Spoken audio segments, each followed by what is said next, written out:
قولي ولا حول ولا قوة إلا بالله العلي العظيم. أما بعد. Sahibul Fadilah, Tuan Imam yang dihormati, Tuan Pengurusi Jabatan Kuasa Surau, para asatizah, tuan-tuan haji, puan-puan hajah, muslimin muslimat yang dirahmati Allah Ta'ala sekalian. Alhamdulillah, setinggi-tinggi kesyukuran kita kepada Allah Subhanahu wa Ta'ala yang memberikan kita peluang dan kesempatan pada malam ini untuk sama-sama kita hadir ke surau, solat berjamaah, kemudian berada dalam majlis ilmu. Mudah-mudahan semua amal soleh yang kita lakukan ini diterima oleh Allah Subhanahu wa Ta'ala, juga dapat memberatkan timbangan kebaikan di atas mizan. Dan yang paling utama, kita harapkan amal soleh yang kita lakukan ini akan menjadi sebab di sisi Allah untuk kita mendapat rahmat serta keampunan daripada Allah, yang akhirnya nanti melayakkan kita untuk menjadi penghuni syurga Allah Subhanahu wa Ta'ala. Tuan-tuan muslimin muslimat yang dirahmati Allah Ta'ala sekalian, insya-Allah dalam ruang dan kesempatan yang ada pada malam ini, kita akan kembali menyambung perbincangan berkaitan tanda-tanda kiamat. Kita sedang membincangkan tanda besar kiamat, iaitu Dajjal. Dan malam ni insya-Allah kita akan sambung lagi cerita tentang Dajjal. Kita sambung fitnah Dajjal. Fitnah ni maknanya sesuatu yang dilakukan oleh Dajjal sebagai cobaan dan dugaan kepada manusia itu. Itu fitnah. Bila dia datang, dia cuba untuk melakukan sesuatu sehingga orang beriman dengan dia. Berarti kalau beriman dengan Dajjal, kafirlah orang tu. Itu maksud fitnah. Dalam Al-Quran, perkataan fitnah itu banyak dan juga mempunyai banyak makna dalam Quran tu. Perkataan fitnah ini kita kena lihat konteks perbincangan. Yang pastinya bukan apa yang kita faham. Fitnah yang kita faham adalah khabar yang tidak benar, pembohongan. Itu fitnah itu. Tapi Al-Quran menggunakan fitnah dengan makna yang berbeza. Jadi ujian, dugaan, syirik, kufur, itu semua termasuk dalam fitnah. Banyak lagi lah makna yang lain. Jadi bila sebut fitnah Dajjal, sesuatu yang dilakukan oleh Dajjal yang menguji keimanan manusia. Tujuan dia nak jadikan manusia tu kafir. Itu je. Sebab dia pun kafir dah. Yang pertama, hadis riwayat Imam Muslim daripada Huzaifah radhiyallahu taala anhu. Qala Rasulullah sallallahu alaihi wasallam, "Ad-Dajjalu a'warul 'ainil yusra, jifalu sya'r, ma'ahu jan."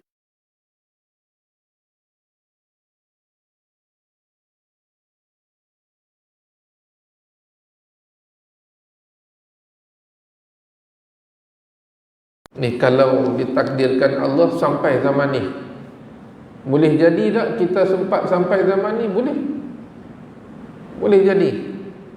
Sebab dengan apa yang berlaku sekarang ni, tak mustahil kita boleh sampai zaman ni. Ataupun kalau tidak kita, mungkin anak, mungkin cucu. Wallahu a'lam. Bila kita tak tahu, tapi dengan melihat tanda-tanda kiamat yang sedang berlaku, yang telah berlaku, para ulama mengisyaratkan seolah-olah Dajjal itu tidak jauh daripada zaman kita. Tak jauh tu bila tak tahu. Nabi ceritalah apa fitnah Dajjal ni supaya kita jangan terpengaruh, terpedaya dengan dia. Nama pun Dajjal. Dajjal ni maksud dia kadzab, manipulator, orang yang boleh manipulate sehingga yang tak benar nampak benar, yang palsu nampak benar, yang benar tu nampak tidak benar. Dia pandai. Yang pertama kata Nabi, Ad-Dajjal a'warul 'ainil yusra jifalu sya' ma'ahu jannah wa nar fanaruhu jannah wa jannatuhu nar. Dajjal cacat mata kiri, berambut lebat, ni kita dah sembang sebelum ni. Bersamanya syurga dan neraka. Syurga dan neraka ini maknanya bukan syurga betul ataupun neraka betul. Kata para ulama, jannah dengan nar bermaksud tempat yang indah dan cantik. Jannah tu kalau kita tengok dari segi bahasa, maksud dia taman yang indah, jannah. Ya, taman yang hijau, cantik, itu jannah. Kita panggil dia jannah. Jadi Dajjal ni dia datang membawa taman-taman yang indah dan juga datang membawa tempat yang panas membakar, yang disebut sebagai neraka itu. Macam mana tu? Dua cara. Pertama, bila dia pergi satu-satu tempat, kalau orang di tempat tu beriman dengan dia, dia bagi tahu, kalau kamu beriman dengan aku, maka serta-merta tempat kamu ni dia akan jadi hijau subur. Ternakan dia akan jadi gemuk, banyak susu, serta-merta kalau kamu beriman dengan aku. Tuan-tuan, saya dah sebut sebelum ni, Dajjal akan keluar di saat kita hidup dalam keadaan susah. Bukan zaman kita hidup hari ni, sekarang ni. Semua benda ada, makanan pun banyak, air pun banyak. Dajjal dia akan keluar bila? Bila start manusia dah hidup dalam keadaan susah, air pun susah dapat, makanan pun susah. Boleh jadi tak zaman tu? Boleh. Dengan Allah datang saja musibah sehingga terganggu habis kehidupan kita ini, sehingga waktu tu nak dapat air pun susah, makanan pun susah. Bukan setempat, tetapi dia merata. Sebab tu dah hadis yang lain sebut, sebelum Dajjal keluar 3 tahun pertama tu 1/3 hujan tertahan dari langit. Maksud dia, hujan hak biasa turun tu kita kata adalah 100%. Tahun tu dia turun 2/3 aja. 2/3. Tahun depan tu pula dia turun 1/3. Tahun sekali lagi tu tak turun. Maka selepas itulah akan keluarnya Dajjal. Sebab tu dia boleh tawar benda ni. Kalau dia datang kepada kita sekarang ini, dia datang, dia main tawaran syurga, kita tak heran. Kita tak heran. Kenapa? Sebab kita dah ada belaka dah.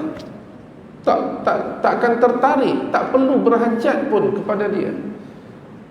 Jadi dia pergi pada satu tempat, dia bagi tahu dah, tempat tu memang manusia nak ayam pun susah, makanan pun susah, nak hidup pun susah.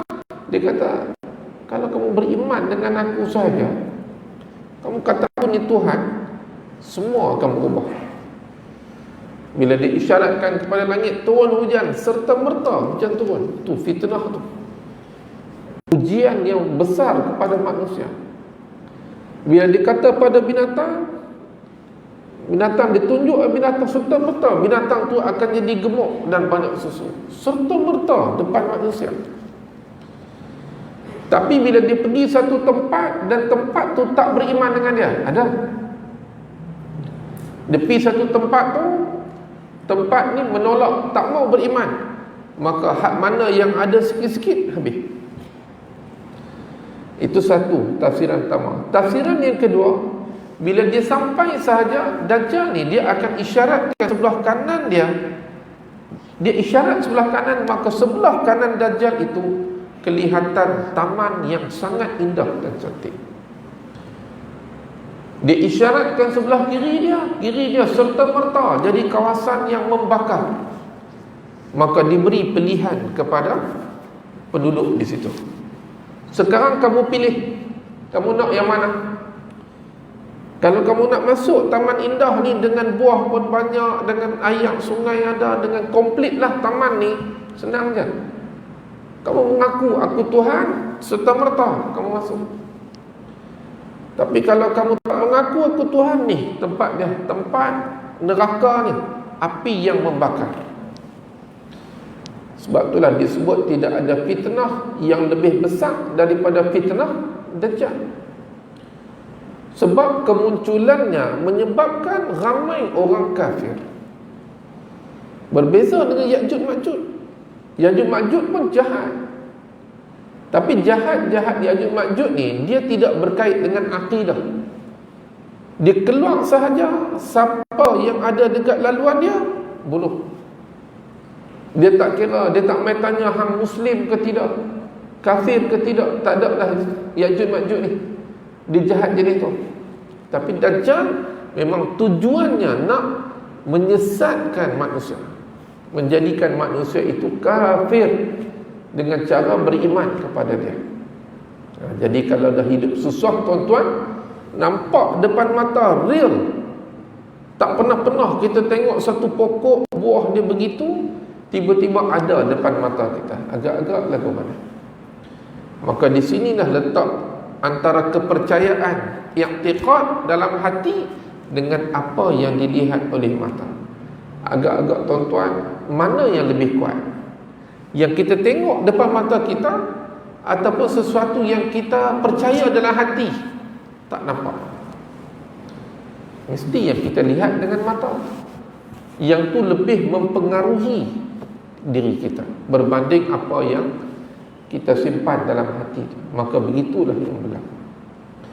Dan hadis yang lain Nabi sebut, la ana a'lamu bima ma'ad dajjal minhu ma'ahu nahrani yajriyan ahaduhuma ra'yal 'ain ma'un abyad wal akharu ra'yul 'aini narun ta'ajjaj fa imma adrakanna ahadun falyati an-nahra alladhi yarahu naran wal yaghnut summa liyutaqti ra'sahu fayashribu minhu fa innahu ma'un barid. Nabi kata, aku sangat tahu apa yang ada pada Dajjal tu. Aku sangat tahu, makna apa yang Dajjal bawa tu aku tahu, betul-betul tahu. Dia datang akan membawa dua sungai.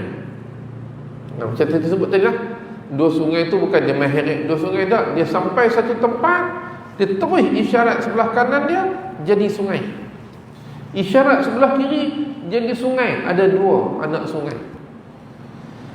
Yang pertama, sungai yang pertama kelihatan sungai yang airnya putih, bersih, sejuk. Satu lagi sungai pula, pandangan mata kita nampak air tu mendidih, serupa air gunung berapi tu gitu. Air mendidih. Pandangan mata. Tengok apa Nabi kata. Kalau kamu berada di situasi itu, falyatin nahral ladzi yarahu nar.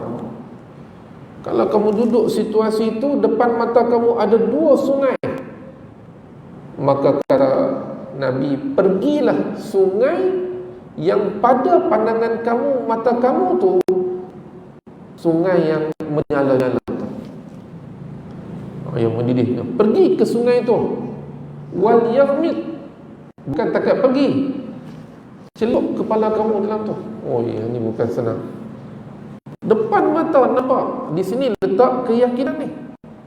Hak yang ni letak keyakinan. Sejauh mana kita yakin dengan apa yang Nabi sebut, dengan apa yang kita lihat, dia akan bertemu. Betul ke? Betul ke? Kau nanti betul sungguh habis kepala kita. Nabi kata, pi kat sungai tu, kamu nampak menggelegak ada api tu, falyamid, celup kepala kamu dah. Summa liyutaqti ra'sahu, celup dan angkat. Makna rendam, angkat kepala.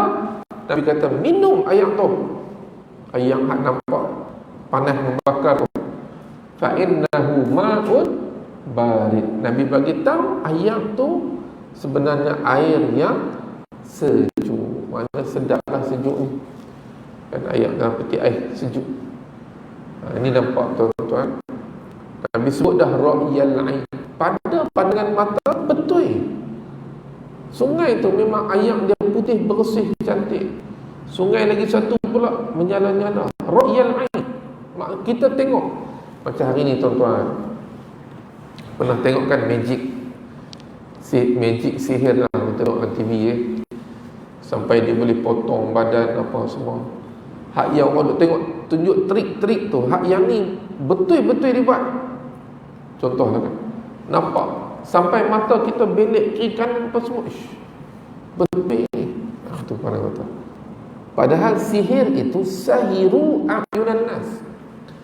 Peranan sihir ni dia menipu pandangan manusia. Menipu pandangan manusia. Kita nampak tu real, hakikatnya tidak. Itu sihir. Jadi zaman sekarang pun orang dah percaya dengan magic-magic tu. Ni betul-betul magic lah, bukan setakat magic yang dia silap mata, dia jari dia bergerak. Tak, ini betul-betul depan kita. Macam tunjuk dalam TV itulah. Yang tu pun kita dah percaya. Bayangkan Dajjal nak main, yang serta-merta dengan isyarat tangan dia, benda tu akan berlaku. Ni ada satu kisah yang menarik. Bila Dajjal keluar nanti, kita tengok ni. Sahabat bertanya, berapa lama Dajjal akan berada di atas muka bumi? Maka kata Nabi SAW, 40 hari. Tak lama, 40 hari. Dia punya hidup dia tu secara bersembunyi jauh lebih lama daripada bila dia keluar. Nak cerita umur Dajjal ni, kita tak tahu berapa umur dia. Zaman Nabi, Dajjal itu dijumpai dalam keadaan dia pemuda. Zaman Nabi tu, yang terikat di pulau, sampai masa dia akan keluar, juga usia dia muda. Mana usia dia tu kira panjang semua Allah bagi. Bila dia keluar saja, hanya ada 40 hari sebelum dia mati. Maknanya lebih banyak dia ada secara tersembunyi berbanding bila sampai masa dia keluar pada orang. 40 hari je. Cuma sehari seperti setahun, kata Nabi. Sehari seperti sebulan. Sehari seperti seminggu. Dan hari-hari lain seperti biasa. Hari pertama dia muncul tu seperti setahun. Di sini para ulama, kita lihat ada beberapa pandangan. Pandangan yang pertama mengatakan waktu tu seolah-olah pergerakan bumi apa semua jadi perlahan semua. Maksudnya kita bangun pagi subuh, semayang subuh, tunggu waktu duha, duduk subuh gelap lagi, pagi lagi. Waktu zuhur, pagi lagi. Tunggu pagi, berapa hari tu duduk pagi lagi. Makna matahari tu seolah-olah macam bergerak, macam tak gerak, sikit. Itu satu pandangan. Sehingga ada sahabat yang bertanya, kalau jadi lagu tu, macam mana nak solat? Ada hadis tu. Sahabat bertanya, wahai Rasulullah, kalau jadi macam tu, nak solat macam mana? Ni setahun kan? Setahun. Tapi dia sehari je. Apakah cukup sembahyang sehari? Sahabat bertanya, mana 5 kali je? Nabi kata tidak. Qaddiru lahu qadrah. Nabi kata kamu kena takdirkan seperti hari-hari biasa. Maksudnya duduk tengah rembang tu, di situlah sembahyang subuh, di situlah sembahyang zuhur, situlah asar, maghrib, isyak, tak lama lepas tu sembahyang balik subuh. Matahari duduk tengah, tak bergerak. Takdirkan seperti hari-hari biasa. Itu yang disebut dalam hadis. Tapi kita jumpa juga ada pandangan yang Saya tak kata betul, tapi dia kata apa yang disebut sehari seperti setahun itu merujuk kepada tempat, dia kata. Mana tempat yang matahari tidak terbenam. Siang malam matahari tetap nampak. Tempat sebegitu dia dalam setahun tu barulah matahari tu akan hilang. Lepas tu dia main balik. Lalu disebutlah beberapa tempat. Memang ada sungguh tempat yang matahari tak terbenam ni. Matahari sama duduk tengah, duduk tepi, duduk tengah, duduk tepi. Tak pernah ada tuan-tuan jari. Cuma saya tak mahulah nak kata itu tafsirannya. Tapi kalau kita tengok hadis dan ulama-ulama silam, kebanyakannya berpegang kepada pergerakan tu jadi perlahan. Boleh tak berlaku begitu? Boleh. Kat zaman Yusha bin Nun ke Baitul Maqdis, nak masuk kota Baitul Maqdis ni, dia banyak kubu, mereka kena kalahkan penduduk di situ. Syarat peperangan waktu tu malam tak boleh perang. Malam kena berhenti. Esok mula balik semula.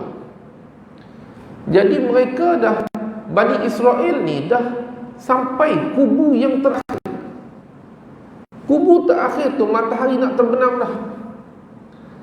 Kalau mereka tak dapat masuk kubu tu, matahari terbenam, esok kira macam belah balik. Dan musuh akan bina kekuatannya. Ketika itu Nabi Yusha bin Nun berdoa supaya Allah tahan seketika matahari sehingga mereka dapat masuk. Dan ketika itulah matahari berhenti seketika, sehingga Yusha bin Nun Bani Israel berjaya mengalahkan benteng terakhir dan dapat masuk ke kota Baitul Maqdis. Ketika itu barulah matahari bergerak seperti biasa. Dikata para ulama, benda tu pernah berlaku, maka tak mustahil zaman Dajjal akan jadi lagu tu. Matahari dia bergerak perlahan. Sahabat bertanya, bagaimana kelajuan pergerakannya di bumi? Macam mana kelajuan Dajjal ni? Kata Nabi, seumpama hujan yang ditiup angin kencang. Laju sungguhlah kalau kita tengok dengan angin kuat, hujan turun. Dia bukan turun macam tu, dia turun hujung, laju. Dia datang kepada kaum tertentu lalu menyeru mereka. Mereka beriman dengannya serta mengikut arahannya. Dajjal memerintahkan langit, lalu ia menurunkan hujan. Ia memerintahkan bumi, lalu segera tumbuhan. Ia melintasi ternakan, lalu binatang tersebut menjadi gemuk dan banyak susu serta merta. Ini kita sebut tadi ni, dia main membawa syurga dan neraka. Syurga tu maksud yang ni, dia main, dia bagi tawaran, kamu nak makan tak? Nak minum tak? Nak tak kalau aku ubah nasib kamu ni? Ni dengan pokok pun tak ada, ayam pun tak ada, aku boleh ubah jadi berbeza. Taman yang indah, kamu nak makan buah apa? Tapi satu syarat saja, kamu mengaku aku Tuhan, aku ubah semua ni. Kan? Mengaku je dia Tuhan, serta merta turun hujan apa semua. Waktu tu juga pokok tumbuh, dia bukan tumbuh sikit-sikit tak, berubah serta merta. Dia kata fitnah yang sangat hebat ni, Dajjal ni. Kemudian ia datang kepada kaum lain, lalu mereka menolak seruannya. Ada kaum yang tak mau terima. Ni hak jenis kuat iman ni. Dajjal sampai kaum tu, dia bagi tawaran, kamu hidup susah, yang tak ada, makanan pun tak ada, kamu nak tak aku bagi? Kaum tu kata tak mau. Biar kami tak makan pun tak apa, kami tak akan mengaku kamu Tuhan. Kaum tu. Lantas mereka menjadi melarat tiada harta. Ada sikit-sikit habis. Hak ternakan sikit-sikit mati serta merta waktu tu. Sebab tak mengaku Dajjal tu Tuhan. Tu kita kata ujian yang sangat besar. Tuan-tuan tengok, Dajjal melalui kawasan runtuhan, lalu memerintahkannya agar mengeluarkan harta. Maka keluarlah segala perbendaharaan dan simpanan yang ada di dalam runtuhan itu, seperti keluarnya gerombolan lebah berupa emas dan perak serta perhiasan lainnya.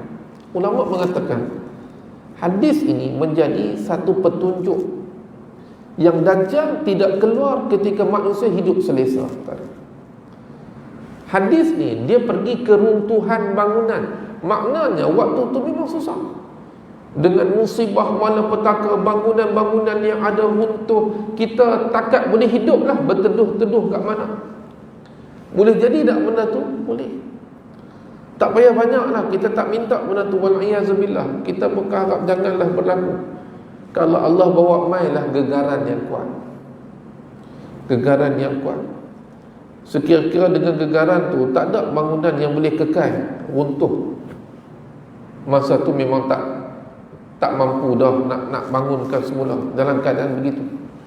Maka manusia hidup macam mana? Elektrik tak ada. Nak cas handset macam mana? Elektrik tak ada, terputus. Logi bagi elektrik pun rosak. Ayam apa semua terputus waktu tu. Yang tu ada hujan tak turun. Cukuplah waktu tu untuk menjadikan manusia sengsara. Dengan sekali gempa cukuplah. Waktu kita jangan duk rasa aku hari ni hidup dalam keadaan selesa, semua ada. Lambat lagi kot Dajjal ni. Tengok harmoni, naik kereta nak pergi mana sampai boleh melancong. Allah kalau nak ubah tak perlu lama. Aceh Allah ubah sehari je. Hari ni duk elok duk berniaga jual beli, esok terasa gegaran, lusa padang jarak, padang terkukur. Tak ada, kosong. Tak perlu lama, tak perlu makan tahun pun kalau Allah nak ubah. Ni dia pergi ke bangunan celah-celah runtuhan, dia isyaratkan, dia nak tunjuk kepada orang yang tak beriman dengan dia ni. Kata dia berkuasa. Dia isyaratkan dengan jari dia. Semua emas dan perak perhiasan yang ada, celah-celah bangunan ni semua keluar. Dia jadi macam kumpulan lebah mereka ni. Nak tunjuk kepada orang yang tak beriman. Orang yang tak mau beriman dengan dia lah. Yang beriman dengan Allah Ta'ala ni betul-betul beriman dengan Allah. Dajjal memanggil pula seorang pemuda, lalu dibelah dua pemuda itu. Terbelah dua. Cantum balik, hidup balik depan manusia. Nak tunjuk kata dia Tuhan, apa tak percaya aku Tuhan.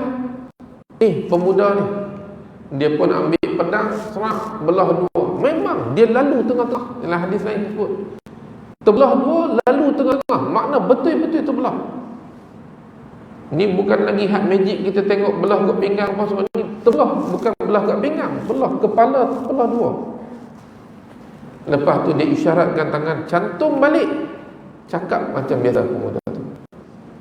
Oh, waktu tu memang betul-betul tergugat iman kita depan mata. Dan pemuda tu siapa? Pemuda tu ada cerita dia.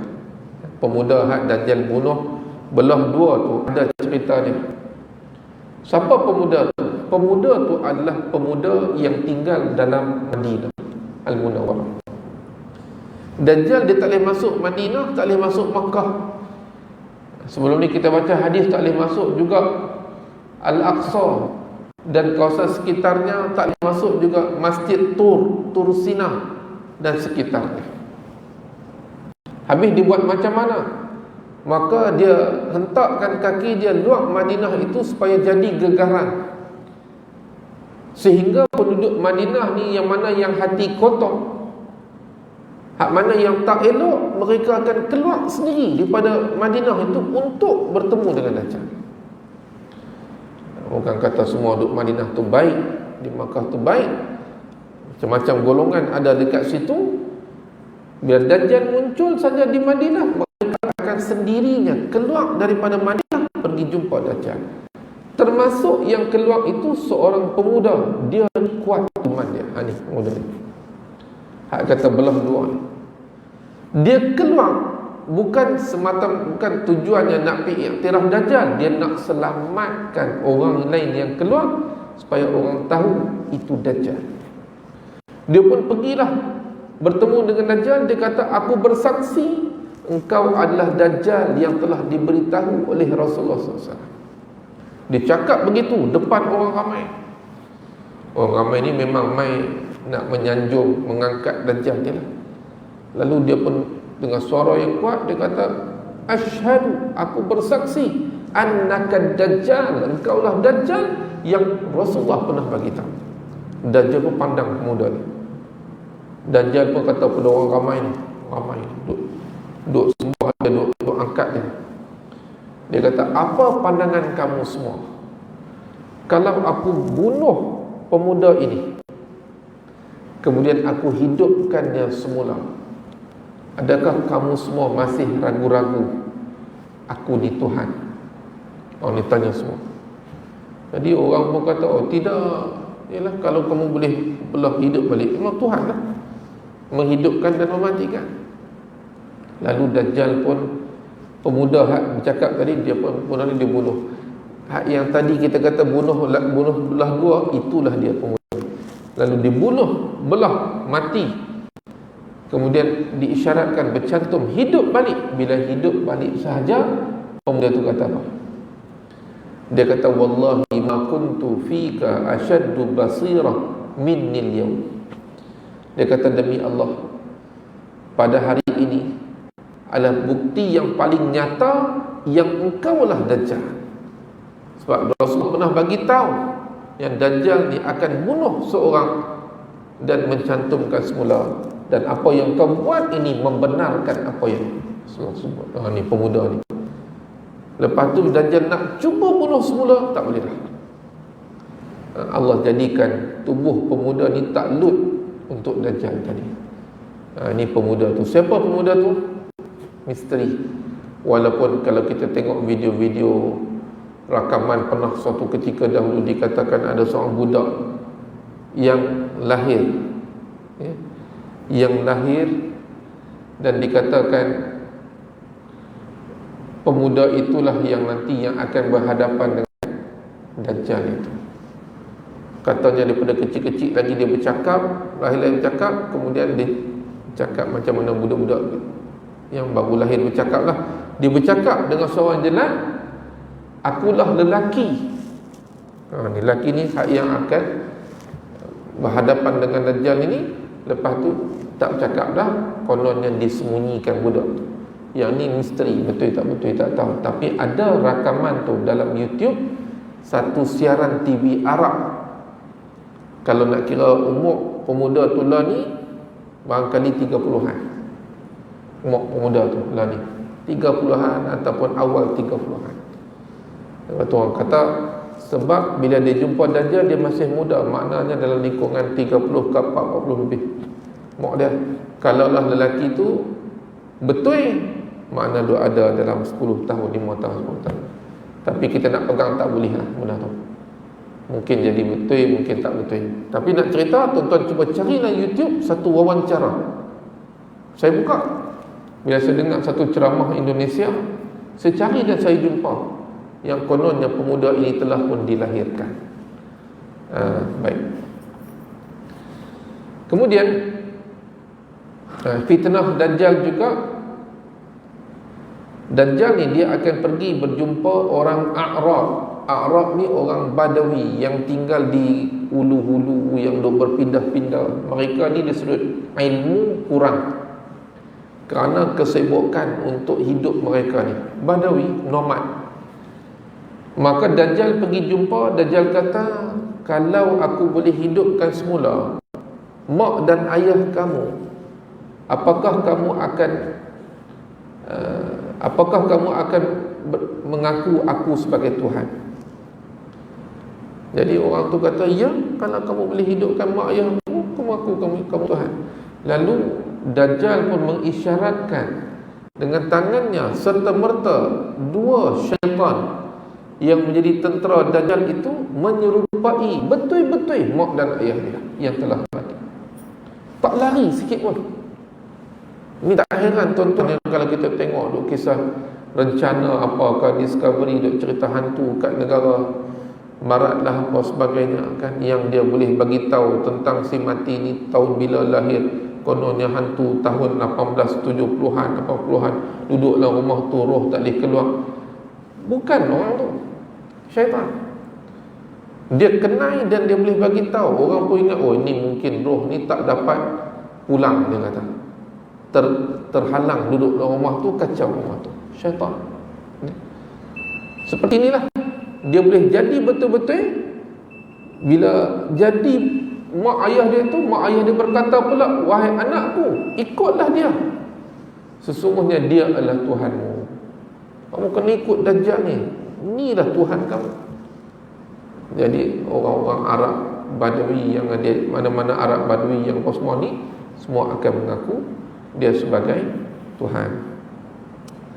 Kena azan dulu kan? Ada sikit lagi dalam mereka azan, insyaAllah.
Baik tuan-tuan, sambung sikit lagi.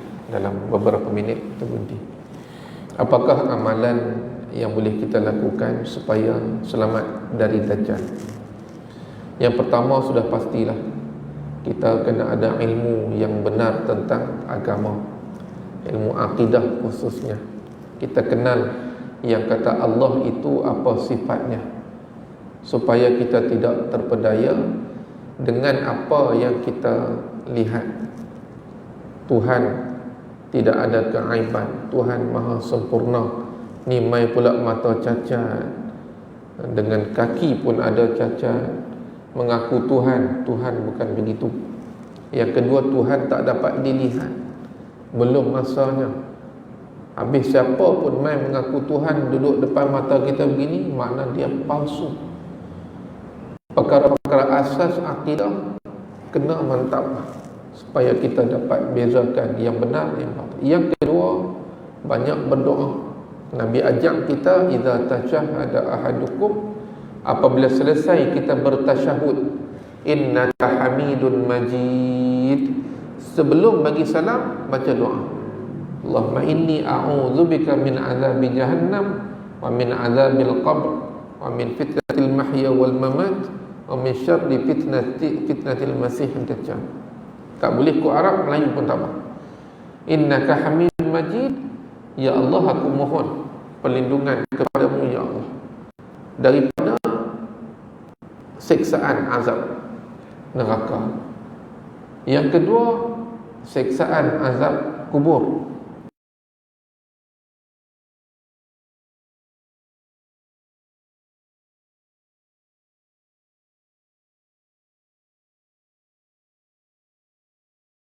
Salah. Tapi kalau kod Melayu dalam hati lah. Tapi kalau kita boleh apa doa ni kod Arab, boleh sebut Allahumma inni a'udzubika min azabil jahannam wa min azabil qabr wa min fitnatil mahya wa mamat wa min syarri fitnatil dajjal, barulah bagi salam. Makna Nabi ajak kita tu serius lah, benda ni serius sebab disebut fitnatil wa min syarri fitnatil masih dajjal sebut. Yang ketiga, kena hafal lah 10 ayat surah Al-Kahfi. Kalau boleh 10 awal 10 akhir, sebab ada riwayat yang 10 awal 10 akhir ni. Kalau tak hafal dan tak cari Quran waktu tu, kalau jumpa Quran pun tak jumpa surah Al-Kahfi waktu tu, main dengan kalut Dajjal pun ada depan mata, tak jumpa. Hak mana hak sikit-sikit pun lupa. Jadi hafal supaya dia jadi amalan dan sebati dengan kita. Man hafiza 10 ayatin min awali suratul kahfi asama minad dajjal. Usima minad dajjal. Siapa yang menghafal 10 ayat awal surah Al-Kahfi terjaga dan terpelihara daripada fitnah Dajjal. Maknanya Dajjal tu dia tunjuk segala macam kita panggil pembohongan. Kita hak hafal dan amalan ni kita takkan terpedaya. Kita nampak hak betul. Nampak hak betul. Itu yang penting. Jadi boleh amal ni tuan-tuan. Dari riwayat yang lain ada sebut akhir Al-Kahfi, 10 ayat akhir atau 10 ayat awal. Ambil dua-dua, 10 ayat awal, 10 ayat akhir. Jadikan amalan. Hafal kalau boleh. Baik. Kemudian yang keempat, Nabi kata jauhkan diri daripada Dajjal. Dengar Dajjal mai, tak payah nak jadi hero. Jom pakat-pakat kita pergi jumpa, kan? Tak payah. Nabi kata man sami'a bid Dajjal falyan aminhu. Siapa dengar berita Dajjal mai, cepat-cepat elak. Jangan sampai bertembung sudah. Kalau bertembung, silap-silap hak ada iman sikit pun habis. Elok, lari. Dengar kata Dajjal sampai kat Bangi dah, lari pergi kerja. Maknanya contoh begitulah. Sembunyi, jangan sampai jumpa, menghadap dia. Sebab Nabi kata fa wallahi innar rajula la ya'tihi wa huwa yahsabu annahu mu'min fayattabi'uhu mimma yab'atsu bihi minasyubhat. Nabi kata demi Allah, ada orang yang menyangka dia beriman, lalu dia keluar bertemu Dajjal. Ini kita nak jadi hero ni.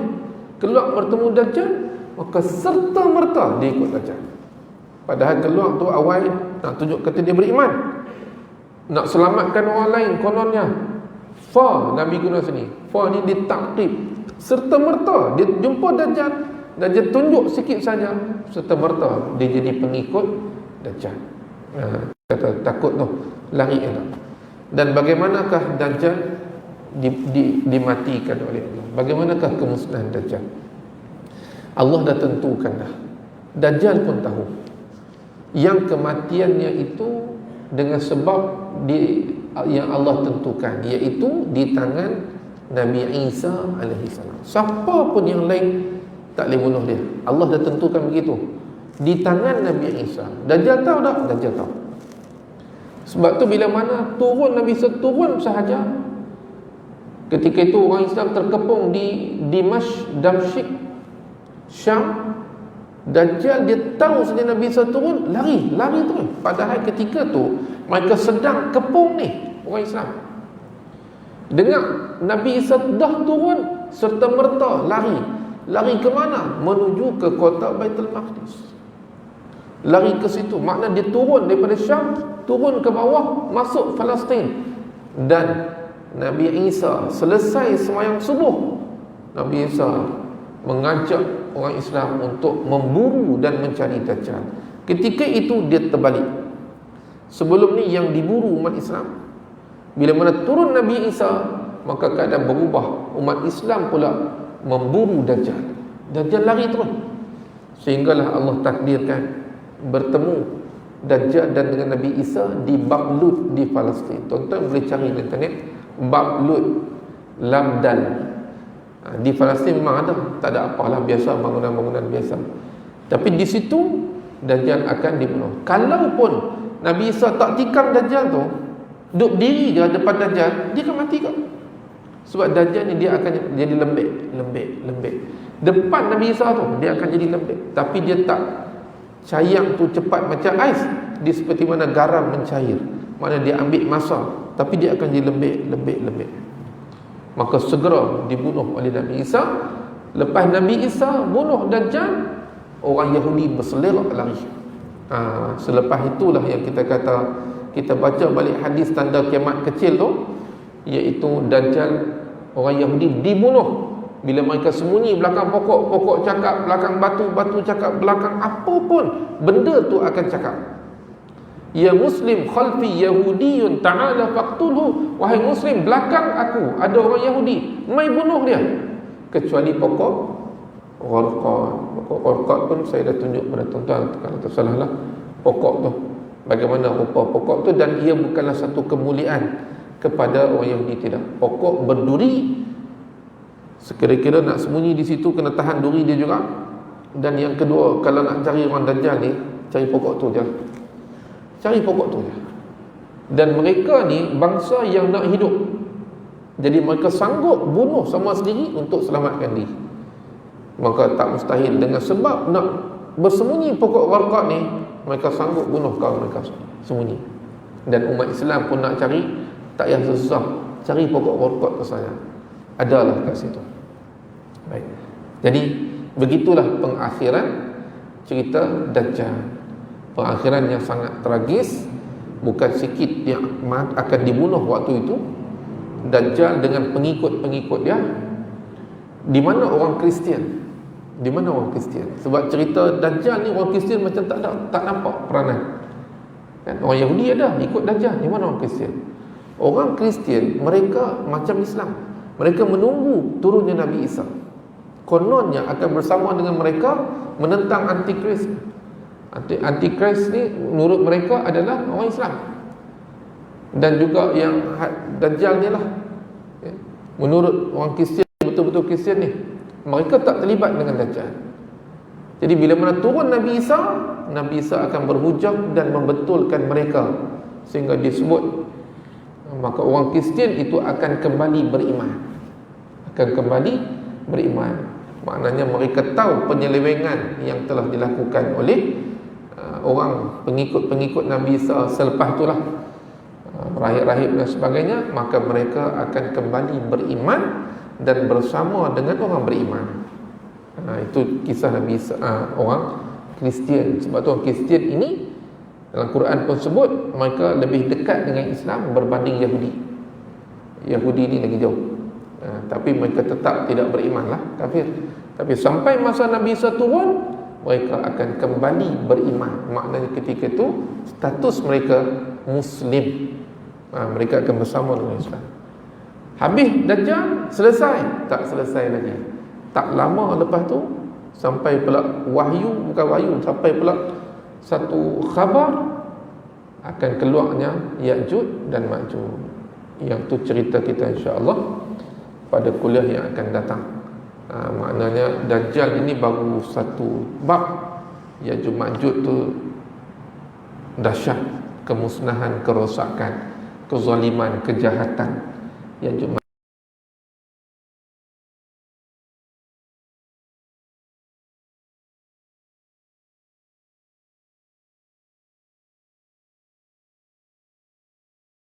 Lepas habis itu barulah kita akan masuk Ya'juj dan Ma'juj. Jadi saya fikir sekadar itu perkongsian pada malam ini. Mudah-mudahan insya-Allah adalah manfaat untuk diri saya dan tuan-tuan semua. Dan mudah-mudahan juga kita dapat sampaikan apa yang kita tahu ini kepada anak kita, cucu cicit sebagainya. Kita tak tahu zaman bila, di mana atau siapa yang akan berhadapan dengan Dajjal ini. Paling tidak mereka ada panduan dalam kehidupan di saat kalaulah ianya berlaku pada zaman mereka. Wallahu a'lam. Aqulu ma sami'tum wa astaghfirullah ta'ala li wa lakum. Wabillahil hidayah wa taufiq. Wassalamualaikum warahmatullahi wabarakatuh. Bismillahirrahmanirrahim. Bismillahirrahmanirrahim. Alhamdulillah wassalatu wassalamu ala Rasulillah wa ala alihi wa sahbihi wa man nasarahu wa wala. Allahumma fa'na bima 'allamtana wa 'allimna ma yanfa'una. Allahumma zidna ilma warzuqna fahma. Allahumma ja'alna minal ladzina yastami'una al-qawla fayattabi'una ahsana. Wa sallallahu ala sayyidina Muhammad wa ala alihi wa sahbihi wa baraka wa sallam. Walhamdulillahi rabbil alamin. Subhanakallah.